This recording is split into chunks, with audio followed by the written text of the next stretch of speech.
মনোযোগ লক্ষ্য করেন, আমরা রসুলের সুন্নাতের অপমান সহ্য করব। অসুর কি লক্ষ্য করেন, আপনারা টেলিভিশনে দেখেছেন, এই গত এক সপ্তাহ আগে ভারতে কলকাতায় ডক্টর মোহাম্মদ ইউনূসের কিন্তু মূর্তি বানানো হয়েছে। আপনাকে জানেন, ওই অসুর বানাইছে, অসুর একবারে দেব দেবীর পায়ের নিচে ডক্টর ইউনূসের মূর্তি ফালাইয়া দিছে। ডোনাল্ড ট্রাম্পের মূর্তি বানাইছে, মানে Donald Trump doctor Mohammad Yunus ভারতের শত্রু, ওরা এদের মূর্তি বানাইয়া পায়ের নিচে ফেলে দিয়েছে। ডক্টর ইউনূসকে বলতে চাই, কাদের সাথে বিরোধী করলেন? বাংলাদেশের মানুষ ইলিশ খাইতে পারে না, 1500-2000 টাকা কেজি ইলিশ, অথচ ওই ইলিশ 500 টাকা কেজি ভারতে সাপ্লাই দিলেন দুর্গাপূজার জন্য, আর ওরা আপনার মূর্তি তৈরি করলো। এখান থেকে বোঝা যায় ভারত কখনো বন্ধু হতে পারে না, তারা মানবতার শত্রু। বিরোধী করা বন্ধ করেন।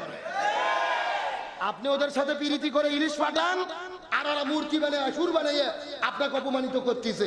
তদন্ত করে দেখা যাচ্ছে ডক্টর মোহাম্মদ ইউনূসের মূর্তি বানানোর জন্য টাকা খরচ করতে পতিত স্বৈরাচার আওয়ামী লীগের লোক। কথা বল না গা, ওরা তো ভারতে পালিয়ে গেছে, টাকার অভাব নাই, 16 বছর